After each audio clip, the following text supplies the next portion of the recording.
벌써 30년 전 영화입니다. 죽은 시인의 사회. 영화 내용은 이제 거의 다 잊혀졌는데 영화 속 주인공 키팅 선생이 학생들에게 해준 유명한 두 낱말은 아직도 기억에 남습니다. 본래는 고대 로마 시대 호르티우스라고 하는 시인의 시의 한 부분인데요. 라틴어로 까르페 디엠이라는 말입니다. 보통 현재를 즐겨라 이렇게 번역해서 사용을 하는데 요즘에는 구글 번역기가 있잖아요. 돌려봤더니 영어로는 seize the day로 나와요. 날을 붙든다. the day를 붙든다는 거죠. 한국어로 해봤더니 하루 압류라고 나오네요. 번역기의 한계죠. 영어 번역이 좀 더 정확한 것 같습니다. 하루를 붙들어라.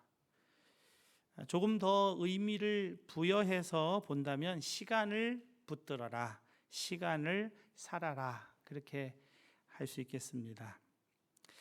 여러분은 하나님께서 여러분들에게 부여해 주신 여러분의 시간을 살고 계신가? 한번 질문해 보시면 좋겠습니다.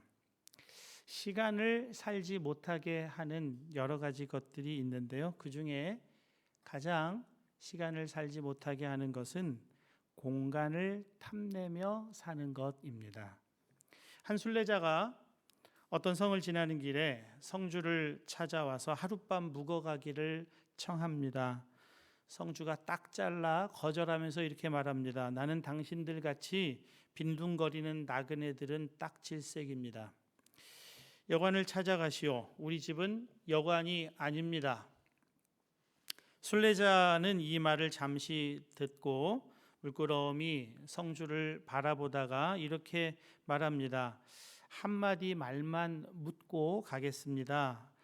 당신이 살기 전에는 누가 이 집에 살았나요?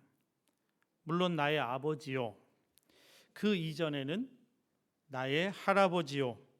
그러면 마지막으로 한마디만 더. 당신 다음에는 물론 내 아들이 되겠지요. 그렇다면 당신도 이 성의 주인이라고 하기보다는 할 일 없는 나그네구려. 이 집은 여관이고. 이윽고 성주는 그 순례자를 자기 집으로 모셔드리고 얼마 후에 그 순례자를 따라 순례를 떠났다 하는 그런 이야기입니다. 참된 생명의 가치는 공간에서 결정되는 것이 아니라 시간에서 결정된다는 것입니다. 에리 프롬은 소유냐 존재냐 라는 책에서 이 문제를 설명하는데요. 우리의 소유가 우리의 생명을 보장하거나 풍요롭게 하는 것이 아니라는 것입니다.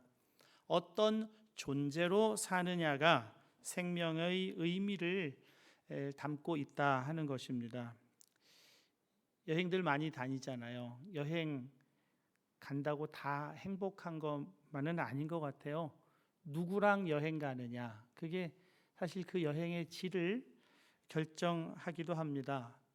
가이드 일하는 어떤 분이 그러더라고요. 자기는 여행을 좋아하기 때문에 이 가이드 하는 게 자기한테는 딱 맞는 일이라는 거예요. 그럼에도 불구하고 진상 손님을 만나면 정말 그 기간은 지옥 같은 시간을 보내게 된다는 겁니다. 아무리 아름답고 좋은 곳에 가도 마음이 지옥이면 하나도 좋은 것이 없는 법입니다. 차 새로 사면 일주일 행복하다고 해요. 집 새로 사면 한 달 행복하다고 합니다. 옛날에는 우리 한국에서 화장실이 집 바깥에 있었어요. 그래서 화장실이 집 안에 있는 집 사는 게 그렇게 소원이었다고 합니다. 그런데 돈을 모아서 화장실이 집 안에 있는 걸 사고는 너무 좋아서 밤에 잠이 안 올 정도였대요. 그런데 꼭 한 달 뒤에 집에 화장실 2개 있는 아파트가 탐나더라 하는 겁니다.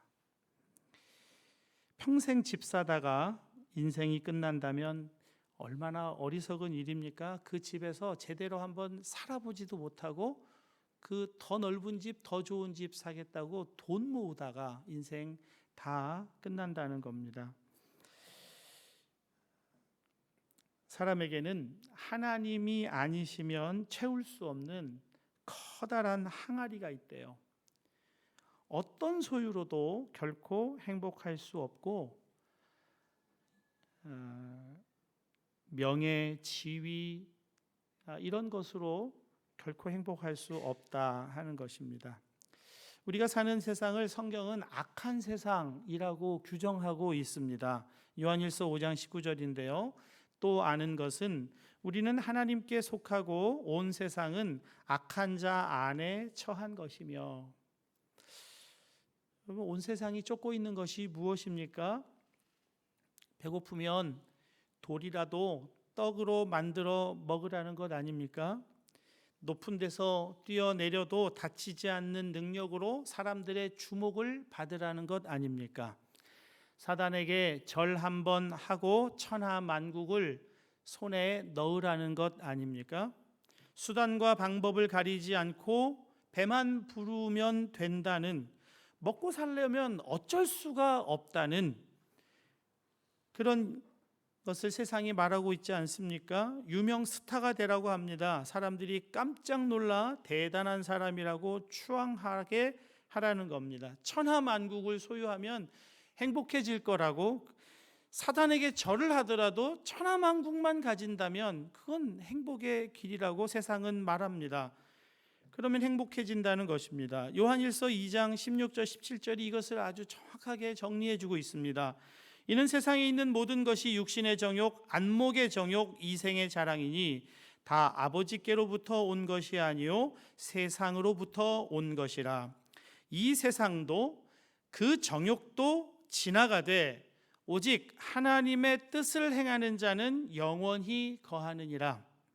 악한 세상의 가치대로 살면 어리석다는 것입니다. 그저 손님으로 머물다가 그냥 비워놓고 가야 할 그 공간을 붙들고 산다는 것입니다. 세월을 낭비한다는 것입니다. 그래서 성경은 오늘 우리들에게 말씀합니다. 세월을 아끼라. 때가 악하니, 이 시대가 악하다는 거예요. 이 시대가 악한 시대라는 것입니다. 시간을 버리고 공간을 차지하고 살라고 유혹하는 시대라는 것입니다. 술 취하지 말라. 이는 방탕한 것이니 오직 성령으로 충만함을 받으라. 술에 취해 가지고는 세월을 낭비하면서 살 수밖에 없다는 것입니다. 생텍쥐페리의 어린 왕자에 술 먹는 사람 이야기가 나오잖아요. 자기가 술을 왜 먹냐? 부끄러워서 마신대요. 뭐가 부끄럽냐? 술을 마신대요. 왜 마시냐? 잊어버리기 위해서 마신대요. 뭘 잊으려고 하냐? 부끄러움을 잊으려고 한대요. 뭐가 부끄럽냐? 술 마시는 게 부끄럽다는 거예요. 얼마나 어리석은 겁니까? 악순환이에요. 성령 충만과 술 취함에는 공통점이 있습니다. 지배당한다는 거거든요. 술에 취하면 술의 지배를 받고 성령 충만 받으면 성령의 지배를 받는다는 거예요. 그래서 술 취하지 말라, 성령 충만 받으라, 이렇게 대조적으로 말씀하고 있는 겁니다. 즐거워도 술, 힘들어도 술, 외로워도 술, 고독해도 술, 뭘 하면 다 술 생각만 나요. 이게 술의 지배를 당하는 삶인 거예요.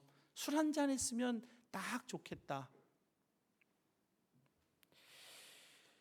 여러분, 성령 충만은 엑스터시가 아닙니다. 이거 황홀경 이런 거에 빠지는 것을 성령 충만이라고 말하지 않습니다. 성령 충만 받는다고 해서 우리가 가진 문제가 한꺼번에 확 해결되고 그런 거 아닙니다. 성령 충만은 기름 부으심입니다. 요한일서 2장 27절, 그의 기름 부음이 모든 것을 너희에게 가르치신다는 거예요.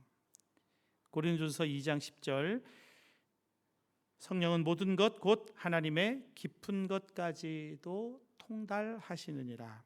성령께서 하나님 모든 것, 하나님의 깊은 것까지라도 가르쳐 주시게 되면 주의 뜻이 무엇인가 이해하게 되는 거예요.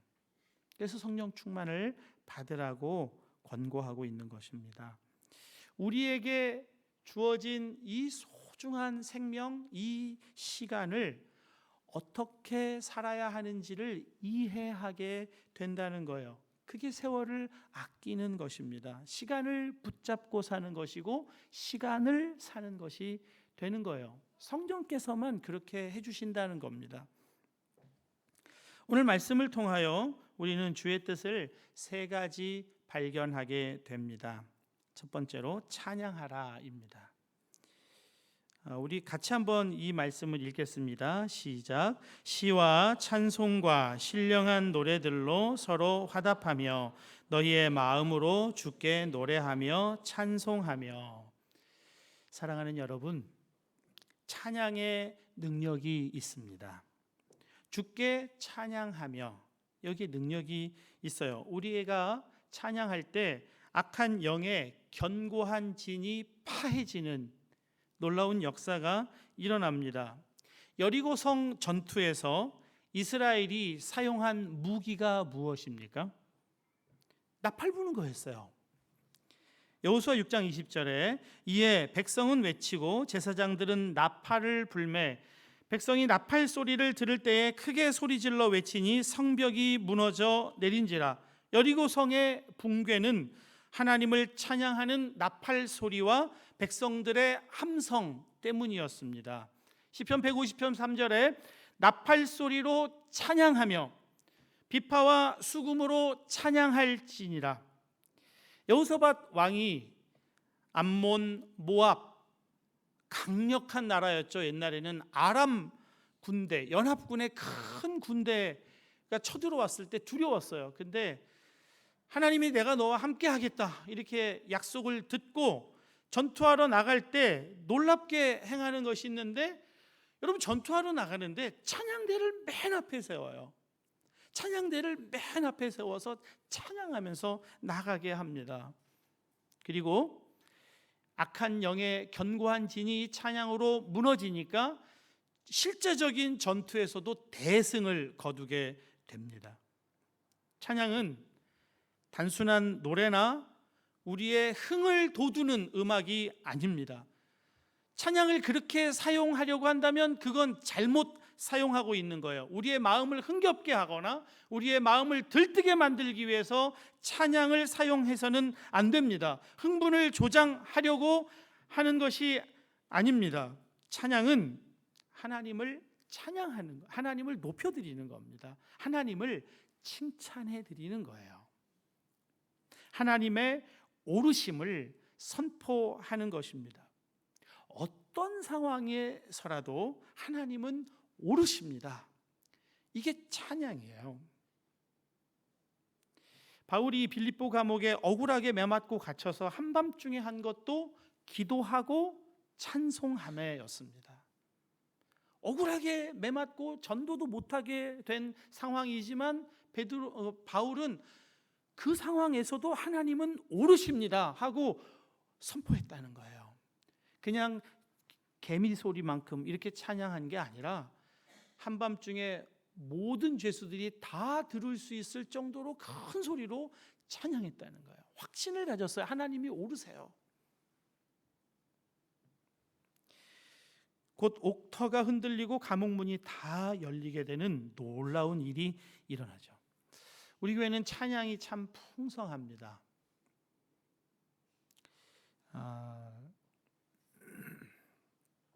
음악 전공자들이 많다는 것은 진짜 우리 교회가 받은 복 중에 복이에요. 아주 충만한 찬양을 할 수가 있습니다.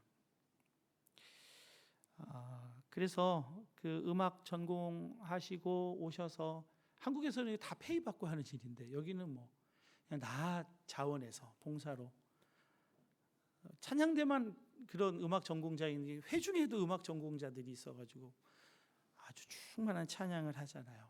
이게 우리 교회가 가진 엄청난 복이고 자산입니다. 그러나 여러분 기억하셔야 돼요. 우리 교회 주일 예배는 준비 찬양이 없어요. 모아드림 팀과 함께하는 찬양은 준비 찬양이 아니라 예배예요. 예배의 시작입니다. 설교 잘 듣는 것, 설교 시간에 이 자리에 앉아 있는 것 참 중요하지만 진정한 예배의 성공은 찬양의 자리에서 찬양이 성공하는 거예요. 예배라고 하는 말의 뜻이 뭡니까? 예의를 갖추어 경배하는 것, 그것이 예배예요. 찬양이 예배라는 말입니다. 그래서 여러분, 예배 시간에 늦으시면 안 돼요. 그건 약속을 안 지키는 비도덕적인, 비윤리적인 그런 의미가 아니라 하나님 예배를 실패하게 되는 거예요. 찬양이 예배인데 찬양을 안 한다는 것. 인생의 목적은 하나님을 찬양하는 겁니다. 하나님을 영화롭게 하고 그분을 영원토록 즐거워하는 게 인생의 목적이에요. 그게 예배고 그게 찬양이거든요. 즐거움으로 찬양하고 기쁨으로 찬양하고 감사함으로 찬양하고 하나님이 내게 한 주간 베풀어 주신 그 은혜를 생각하면서 찬양하고 내 죄를 사해 주시는 그 하나님의 은혜에 감사하여 찬양하고, 이 찬양이 예배예요. 찬양을 잘 모르시는 분은 평상시에 유튜브나 이런 걸 통해서 많이 듣고 오세요. 그러면 같이 찬양 따라 하실 수 있어요. 그리고 내 예배가 되는 거예요, 그게. 여름이 이제 지나고 가을이 됐습니다. 우리 교회는 구역이 있어요. 청년도 구역이라고 하고 장년도 구역이라고 해요. 구역 모임 하세요. 찬양을 혼자 하는 것도 참 의미가 있습니다. 근데 혼자 찬양하는 것에는 좀 한계가 있어요. 혼자 찬양하기 참 쉽지 않습니다. 그런데 오늘 말씀에 뭐라고 합니까? 시와 찬송과 신령한 노래들로 서로 화답하며, 예배 시간에 서로 화답하면서 찬양하는 거예요. 구역 예배 시간에, 구역 모임 시간에 서로 화답하면서 찬양하는 거예요. 이게 영적 싸움에서 우리가 승리할 수 있는 능력이에요. 우리 구역장 섬기시는 우리 집사님들 참 수고하고 애쓰고 계시는데 여러분이 먼저 시동을 좀 걸어주세요. 가을이 됐으니까. 자리, 명예, 권력 욕심내다가 억울해하고 불평하고 시기 질투하면서 시간을 허비하고 낭비하고 세월을 다 버리며 사는 자가 아니라 시간을 붙들고 사는 자, 그렇게 살 수 있는 능력이 하나님의 뜻을, 주의 뜻을 이해하는 것, 그것이 뭐냐면 찬양하는 거라는 거예요. 찬양하라. 두 번째, 감사하라. 이것도 우리 같이 한번 읽어보겠습니다. 시작. 범사에 우리 주 예수 그리스도의 이름으로 항상 아버지 하나님께 감사하며. 세상의 가치관은 감사의 조건이 있어요. 성공, 승진, 입학, 이런 것이 이루어지면 감사하죠. 그런데 그리스도인의 감사는 범사의 감사입니다. 성공, 승진, 입학, 이때도 감사해야죠. 당연히 감사해야 합니다. 그냥 감사한 감정을 가지는 것이 아니라 분명한 감사의 대상에게 감사해야 돼요. 사람에게든 하나님께든 분명한 대상에게 감사하는 법을 계속 익혀 나가야 합니다. 그러나 여러분, 실패와 좌절의 때에도 하나님께 감사할 수 있다면 이런 사람은 세상이 감당할 수 없는 사람이라는 히브리서의 말씀에 해당하는 사람인 것입니다.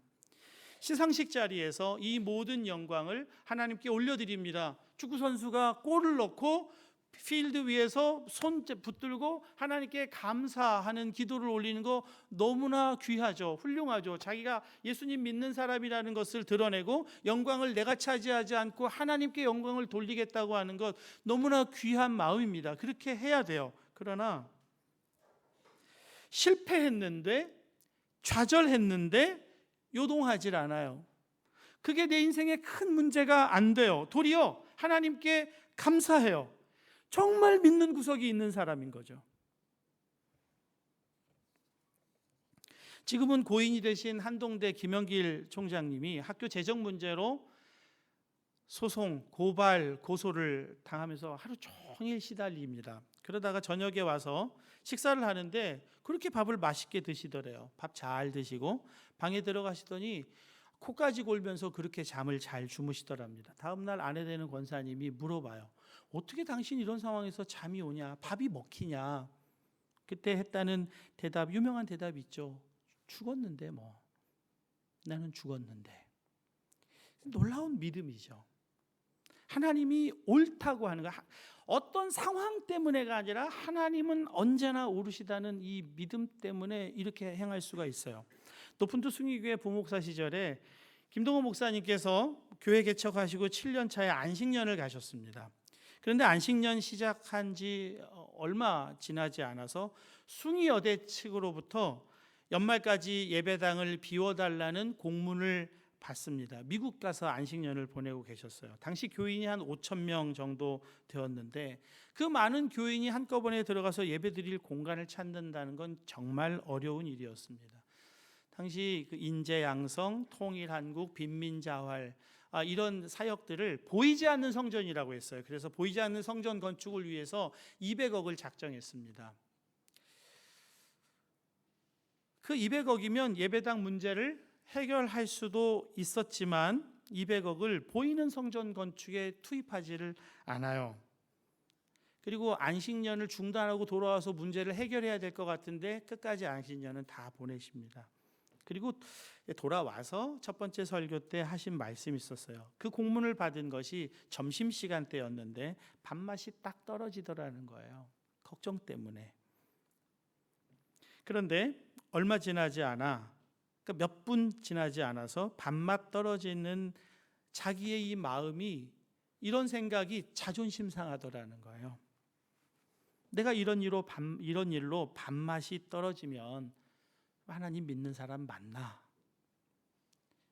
그래서 5분 걱정하고 5분 염려한 다음에 하나님께 다 맡기고 그냥 밥 맛있게 드셨다고 그렇게 간증하는 말씀을 들었습니다. 하나님을 찬양하는 사람, 하나님의 오르심을 믿는 사람은 실패의 때에도 감사할 수 있어요. 왜냐하면 하나님은 그 일을 통해서도 하나님의 일을 이루어 가시기 때문에, 하나님은 문제보다 작으신 하나님이 아니라 하나님은 문제보다 크신 하나님이시기 때문에 우리가 시선을 문제에 고정하지 않고 문제보다 크신 하나님께 우리의 시선을 두면 그 하나님의 오르심을 알고 그 하나님께 이 문제를 통해서도 하나님은 놀라운 일을 이루실 거라는 믿음이 생겨요. 그리고 하나님께 감사할 수 있는 것입니다. 나를 사랑하시기 때문에 이런 어려움도 주셨다고 믿어져요. 참 놀라운 거죠. 그래서 세상이 감당할 수 없는 사람인 것입니다. 쉽지 않아요. 누가 쉽게 이렇게 생각이 바뀌겠습니까? 마음 먹는 대로 된다고 하지만 마음 먹기가 어디 쉽습니까? 복잡한 생각들이 계속 떠오를 텐데요. 그래도 여러분 한번 도전해 보세요. 정말 어려워서, 실패해서, 좌절감이 들어서, 그리고 그것 때문에 자책감이 들 때 계속해서 문제와 나를 바라보지 말고 살아계시는 하나님을 내 앞에 계신 것처럼 한번 바라보세요. 그래, 하나님 감사합니다. 이 문제 주셔서. 정말 한번 해보세요. 세 번째, 하나님의 뜻은 피차 복종하라입니다. 이것도 우리 같이 한번 읽어보겠습니다. 시작. 그리스도를 경외함으로 피차 복종하라. 사랑하는 여러분, 어떻게 다른 사람에게 복종할 수가 있을까요? 복종의 대상에 대해 어떤 마음을 가질 때 복종을 할 수 있는 것일까요?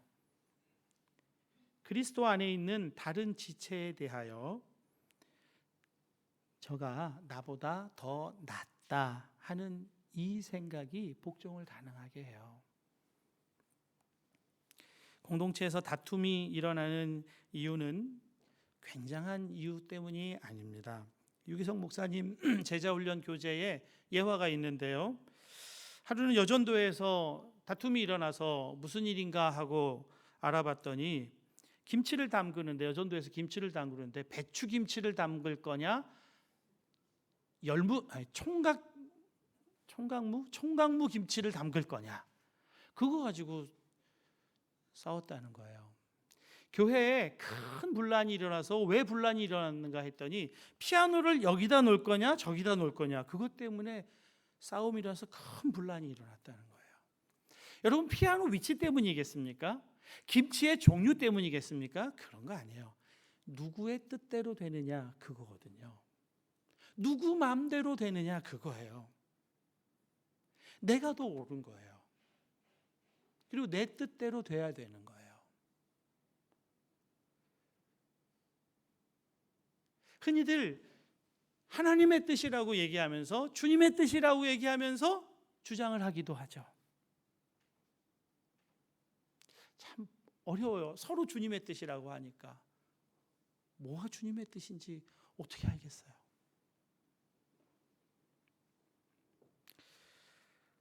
교회 공동체는 누구의 뜻대로 되어서는 안 되고 주님 뜻대로 되어야 하는 거 맞죠? 맞아요. 그런데 우리가 기억해야 될 것은요, 그 주님의 뜻을 내가 이루는 게 아니에요. 주님의 뜻은요, 주님이 이루실 거예요. 정말 신학적으로 이단에 해당하는 문제가 아니고 진리에 해당하는 문제가 아니라면 누구의 뜻대로 돼도 아무 상관이 없어요. 왜냐하면 그의 뜻을 가지고도 주님은 주님의 뜻을 이루실 수가 있으니까. 사람이 주님의 뜻을 알아서 사람이 주님의 뜻을 이루는 게 아니라니까요. 주님의 뜻을 우리에게 알려주시는 것은 우리가 그 뜻에 순종하고 복종하라고 알려주시는 거지, 네가 내 뜻을 이루라 라고 하는 게 아니에요. 주님은 주님의 뜻을 주님이 이루어 가세요. 순종하는 사람을 통해서. 그러니까 누구의 뜻이 쓰임 받는가, 그건 중요하지 않아요.